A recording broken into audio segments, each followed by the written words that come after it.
Magandang araw po, welcome po sa aking channel, Love9 TV. Patalasasan po, meron po ba kayong mga properties na napapabayaan or non-performing assets? Plan nyo ibenta, pero wala kayong oras sa pagbenta nito. Kung ito'y pagkakatiwala nyo po sa amin, tawag lang po kayo sa aking numero, usap po tayo, gawin ko po ng video for free. Yes, libre po, wala po kayong babayaran. Tutulungan pa namin kayong mabenta ang inyong property. Kami na po bala sa marketing, sa boosting or paid ads.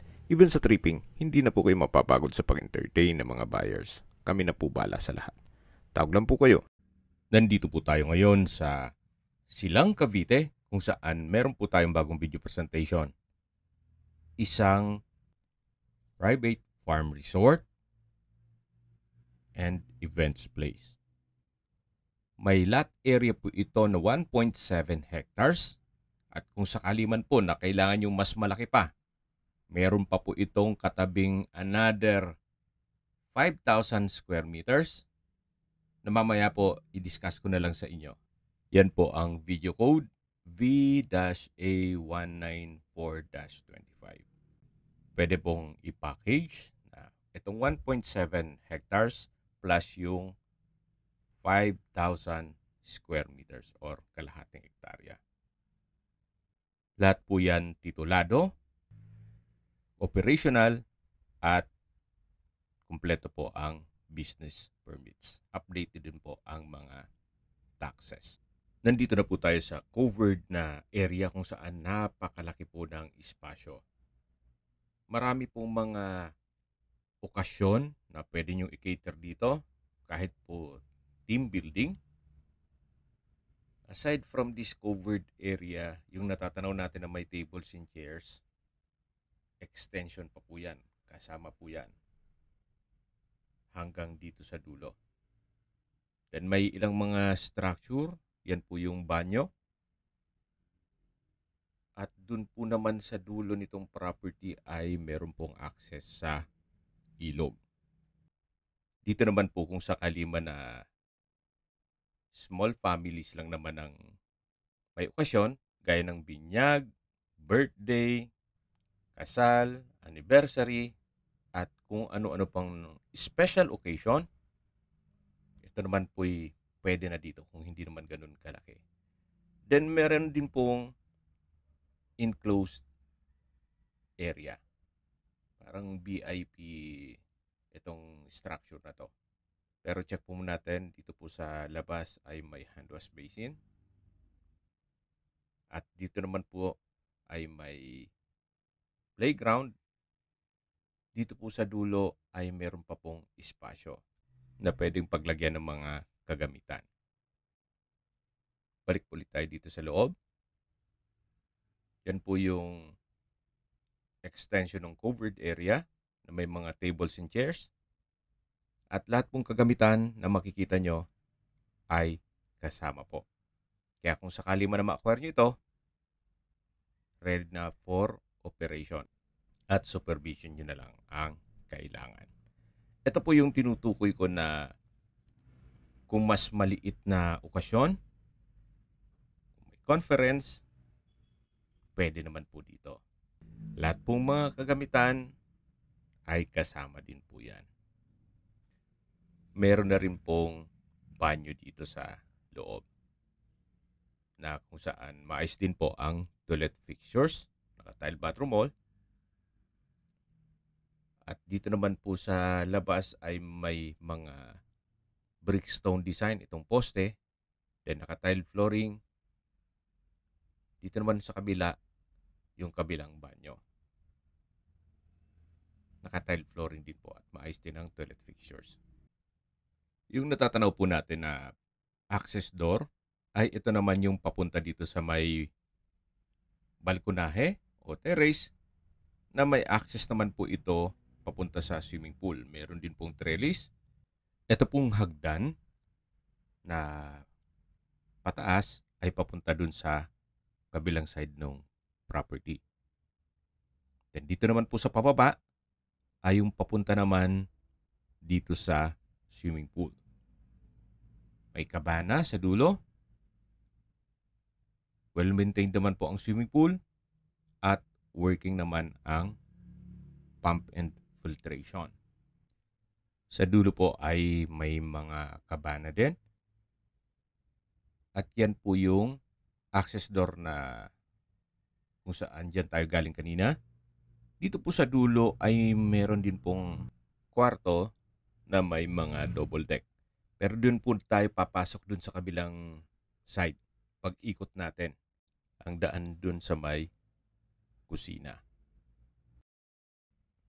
Babalik po ulit tayo dito sa loob. Yan po ulit yung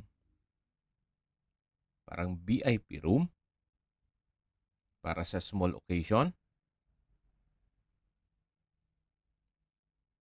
At yan pong mga kagamitan na makikita nyo ay kasama po yan. Ito po yung mga banyo na nadaanan natin kanina. May video okay. May whiteboard in case na may discussion sa conference. At ito naman po yung covered area ng events place. Meron pong stairs dito. At yan naman po yung may access din yan papunta dun sa swimming pool. Pero madadaanan din po muna natin yung kusina o yung kitchen nitong events place. Meron din po itong kitchen countertop, kitchen cabinet, may breakfast table, customized glass window, naka-tile flooring, at ito po yung tinutukoy ko na access door papunta sa swimming pool. Yan po yung kabana na natatanaw natin mula dun sa taas. Bali, dalawa po yan. At meron din pong security gate. Dito po tayo sa may poolside. Ito po yung tinutukoy ko na kwarto na kung saan meron po itong mga double deck. Yung may sliding glass door at glass wall, ito po yun. Malaki naman po ang espasyo nito at ilang guest din po ang pwedeng ma-accommodate dito.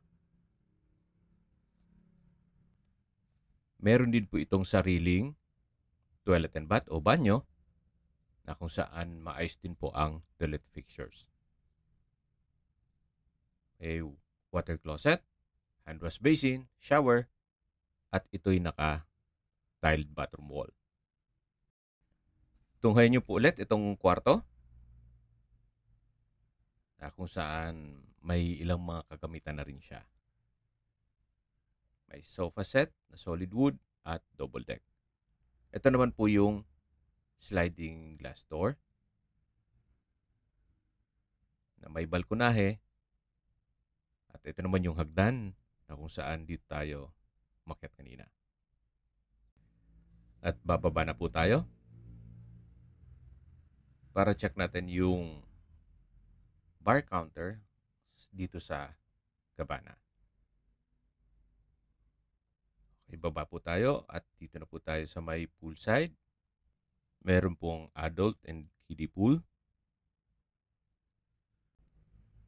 Check na po natin itong kabana na may bar counter.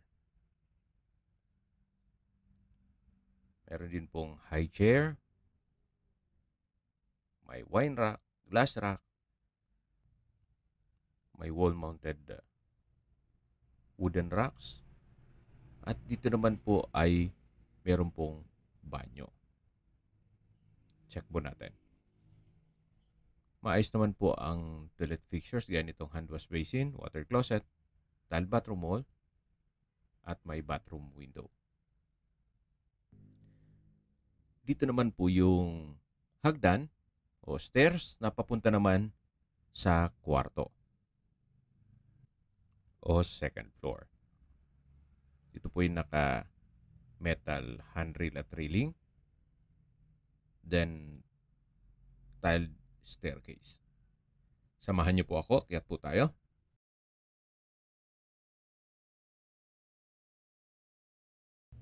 Ito po yung tinutukoy ko na kwarto na kung saan napakalaki po ng espasyo.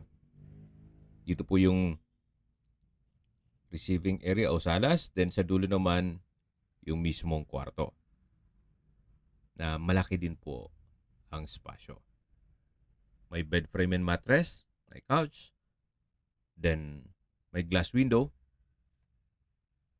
at ito'y naka-tile flooring. Actually, kung maraming guest, pwede pong maglatag pa ng extra beds dito. Meron din po pala ditong banyo na kung saan maayos din po ang water closet. Then naka-tile flooring din po. At meron ding exhaust fan at shower. Paglabas nyo naman po ay meron pong overlooking view ng ibang structure nitong property at yung mga puno na parte pa po yan ng 1.7 hectares. Bababa na po tayo. At dito ulit tayo sa may kabana na may bar counter. At yan po yung poolside. Yan po yung hagdan na na-check natin yung unang kwarto. At dito naman po yung steel gate na papunta naman dun sa open area. Ito po yung maliit na kabana na natanaw natin mula dun sa kabilang side ng swimming pool. So, marami-rami ding guest ang ma-accommodate dito. At yan po yung parte pa ng 1.7 hectares. Yung tinutukoy ko na another 5,000 square meters na operational resort ay halos katabi lang po nito. Pero nakabukod naman yung titulo nun. Kung sakali man na mas malaki ang gusto nyong resort, pwede naman po nating i-negotiate yung kabilang 5,000 square meters. Alam ko meron pang mga extra na lots na available si owner na pwede rin nating pag-usapan. Dito po yung open area na may bar counter. Meron pong 5 high chair at sa dulo po ay may countertop. Dito po sa open area, dun sa lower part ay meron pong garden na pwedeng ganapin ang garden wedding. Yan naman po yung frame ng tent, nalalagyan na lang ng trapal. Ito naman po yung daan na papunta sa guest house. Bago po tayo bumaba dyan sa hagdan, meron pong garden dito.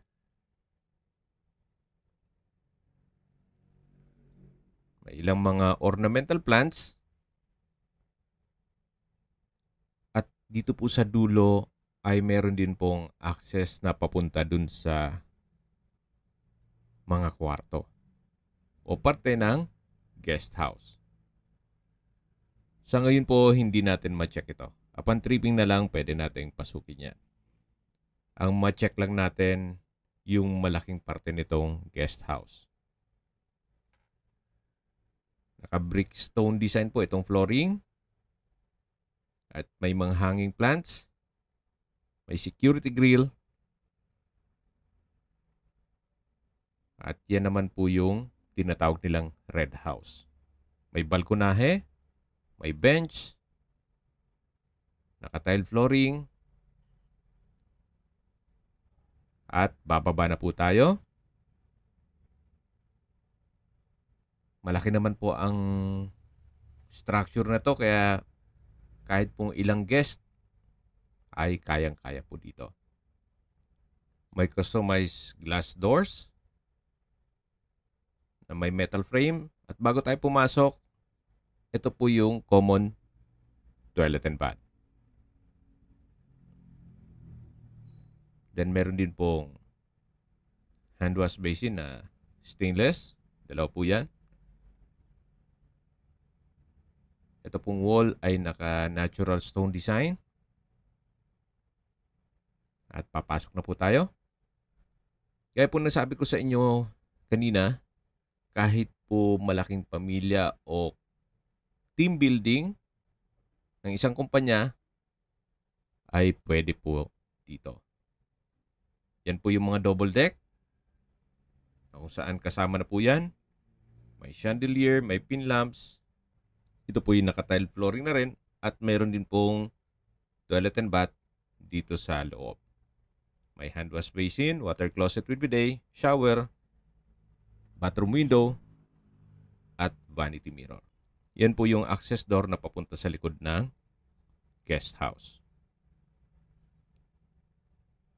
Dito naman po ay meron pong another room. At ito naman po yung hagdan na kung saan papunta naman ito sa second floor at meron din pong kwarto dyan. Sa ngayon po nakalock din po siya. Upon tripping, papabuksan po natin yan.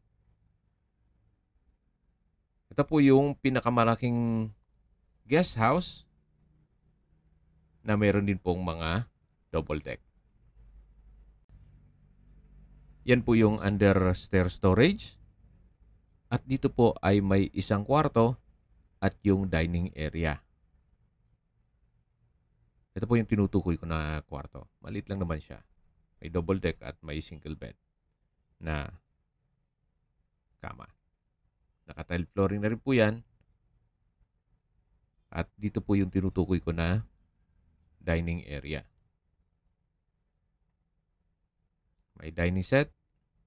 At sa dulo may kitchen countertop. At yung sa dulong pintuan, yan po yung tagusan yan dun sa isang pintuan na pinakita ko sa inyo. Yan po yung kitchen countertop na may kitchen cabinet. At yan po, tunghayin nyo po ulit itong dining area. May couch na rin siya. At yan po yung maliit na kwarto. At sa dulo po nito ay yung mga double deck. Kung saan, kasama na po yan sa bentahan. Paglabas nyo naman po dito ay meron pong hangout area. In between itong dalawang hagdan. Yan po yung garden at dito naman po yung dulo nitong guest house na meron pong swing. May hagdan po dyan, pababa naman yan at meron pong access naman dito na may security gate papunta naman sa covered stage na pwede pong ganapin ang isang garden wedding o debut. Depende po kung anong magiging use nyo dyan. Ito po yung covered na stage.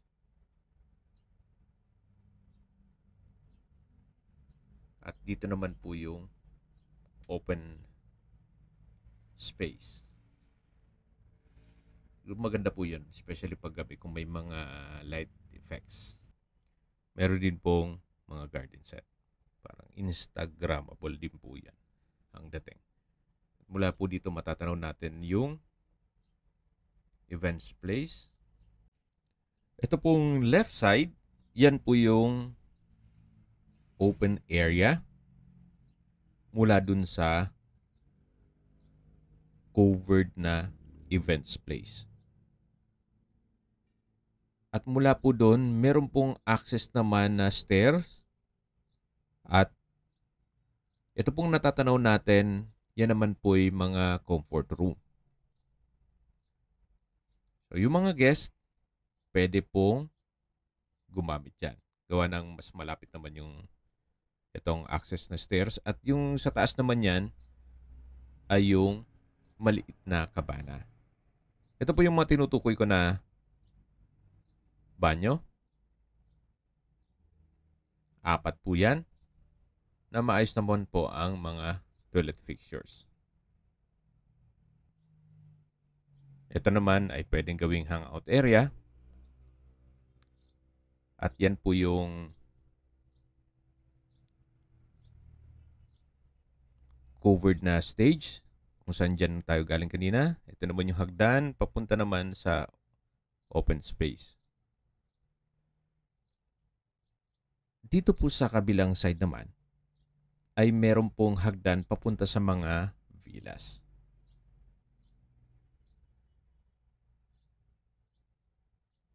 Medyo bago naman po yung mga structure dito at maayos. Naka-landscape na rin po dito sa area na to.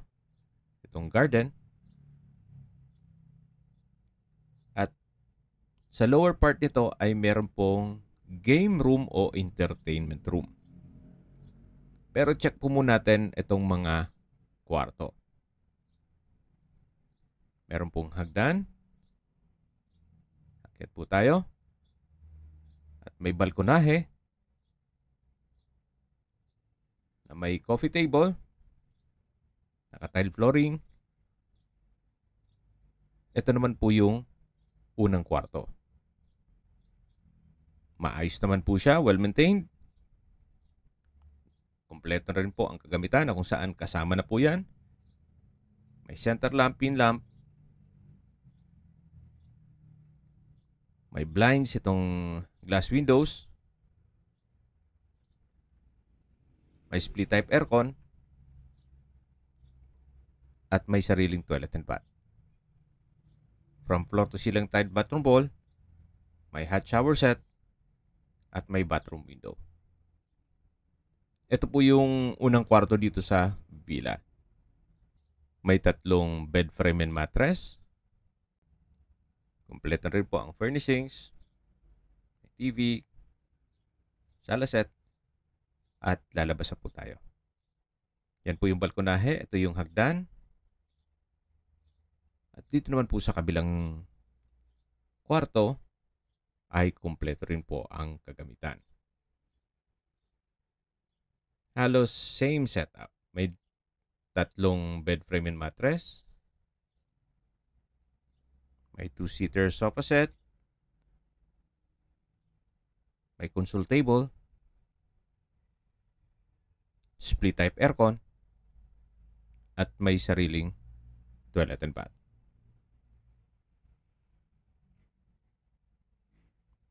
May hot shower set. Tile bathroom wall. Water closet with bidet. At bathroom window. Yan po, tunghayin nyo po ulit. Ito pong sliding glass window. May Korean blinds. May emergency light na rin po. At wall-mounted electric fan. Then naka-steel door. Yan po ulit yung balkonahe. At yan naman po yung hagdan. Bababa po tayo. Yan po yung mga ornamental plants dito sa garden. Then may lamppost. Dito naman po sa lower ground, yung tinutukoy ko na entertainment room. Pero silipin niyo po muna itong napagandang ambience itong garden. Well-maintained, napakalinis po. May concrete pathways. Meron din pong garden set at mga ornamental plants. Mula po dito sa villas, meron din pong access na papunta sa swimming pool. So hindi lang po ito ang villa na meron dito. Meron pa po dun sa baba na ikutan natin. Ito po yung entertainment area o game room na kung saan merong 2 billiard table. Meron din po itong bar counter na malaki naman ang espasyo at meron din pong banyo. Dito naman po ay may bakanting espasyo pa at pababa na po yan dun sa may ilog. Balik na po ulit tayo dito sa may entertainment area o game room. Yan po yung bar counter at yan po yung hagdan papunta dun sa taas ng villa. Bago tayo bumaba dyan sa may hagdan papunta sa mga villa, ito naman po yung balkonahe mula sa bar. Yan po yung billiard table. Ito naman po yung mga villas na kung saan kung meron man pong mga guests na gustong tahimik, yan po yung pwede nyong ibigay sa kanila. Ito po yung dulong parte na ng developed area nitong resort. Pero malaki rin po ang mga area pa na hindi pa na-develop. Itong mga nakikita nyo may mga puno. Marami lang hagdan na dadaanan dito. At yan po yung tinutukoy ko na papunta sa swimming pool. At nandito na po tayo sa kabilang villa na kung saan malaki naman po ang espasyo nito. Kung ang guest nyo ay gustong long-term na staycation, pwede po dito. Open concept lang po ito. Walang partitions hanggang dun sa taas. Naka-tile flooring. Maayos naman ang pintura ng ceiling at wall. May bed frame and mattress. Meron po itong electric fireplace. Painting, then meron din pong sariling toilet and bath. May hot shower set, tile bathroom wall, at water closet with bidet. Ito po yung access door, papunta naman dun sa lanay. Ito po yung hagdan. Akyat po tayo. At pwede pong maglatag ng ilang kama dito. Yan naman po yung open below. At habang naglilibot po tayo, pag-usapan na natin ang distance, location, at travel time. Mula po sa bayan ng Silang kung saan kompleto na po doon gaya ng public market, groceries, convenience store, remittance center, banks, schools, church, at hospital, ang distance is 7.2 kilometers at ang travel time is 21 minutes. Yan po yung laging binabanggit sa inyo na dapat nyo i-consider sa paghanap ng property ay yung meron pong malapit na hospital. Hindi ko naman po sinasabing sakitin kayo. Yan naman po for emergency purpose lang naman. At mula naman po sa highway o Tagaytay-Santa Rosa Road, ang distance is 3.8 kilometers at ang travel time is 11 minutes. Mula naman po sa Fora Mall o Tagaytay Rotonda, ang distance is 8.6 kilometers at ang travel time is 19 minutes. Mula naman po sa Tagaytay Flower Market, ang distance is 5.7 kilometers at ang travel time is 14 minutes. Mula naman po sa Manila o sa airport, ang distance is 59.9 kilometers at ang travel time is 1 hour and 22 minutes. Recap lang po sa mga nag-skip ng video. Ito pong property ay nasa Silang, Cavite. Ang lot area po nito ay 1.7 hectares. Ito'y titulado. Updated na po ang tax at business permits. Ito po yung nasa mataas na lugar. Ang estimated elevation above sea level ay 1,417 feet. Malayo na po ito sa 14 kilometers danger zone. At kung sakali man po na gusto nyo mas malaki pang lot area, meron po itong katabing another 5,000 square meters na kung saan pwede nating i-negotiate kay owner. Yung video code po ay na-i-flash ko na sa unang parte nitong video. Lahat pong kagamitan na nakita nyo ay kasama po. Ito po'y operational. At ang kulang na lang po dito kung sakaling ma-acquire nyo ay konting retouch nitong mga pintura at inyong supervision. Ito po yung tinutukoy ko na access naman mula sa villas papunta sa swimming pool. At yun naman po yung bar counter. Tatanong natin. At dito naman yung garden. Okay, sa presyo na po tayo. Binibenta po ito ni owner sa halagang 195 million pesos. Kung interesado po kayo, pwede po tayo mag-counter offer. Tungkol naman po sa dokumento, walang problema, malinis po. At ready na po for transfer. Ito po yung likod na parte ng bar counter at yung poolside na naikutan natin kanina. At yung unang kwarto, matatawag natin dito. At yan naman po yung papunta sa covered na o enclosed area para sa small occasion. Then pag diniretso nyo yan, doon naman yan sa open space. Ito naman po yung hagdan na papunta naman ito sa taas na ng property. So, hindi mabuboard po ang inyong guest.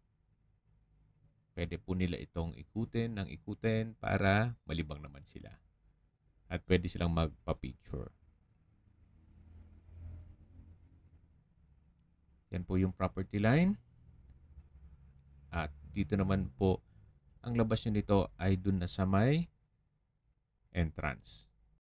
Kung may mga katanungan po kayo, tawag lang po kayo sa aking numero. At sa mga kababayan naman natin na sa ibang bansa, meron po akong WhatsApp, Viber, Telegram, at Signal. Same number lang po, 0917-316-3399. Sa mga nagtatanong naman po ng aming Facebook, meron po aming Facebook page na Nov9TV at Facebook Real Video. Meron din pong TikTok at Instagram.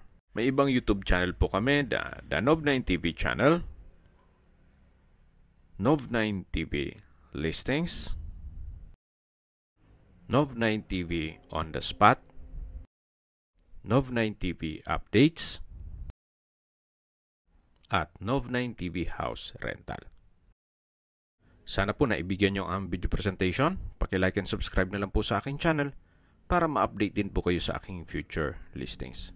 Kung sakali po hanap nyo yung mas malaking sukat ng lupa, meron din po kami ibang listings na pwede nyong pagpilian.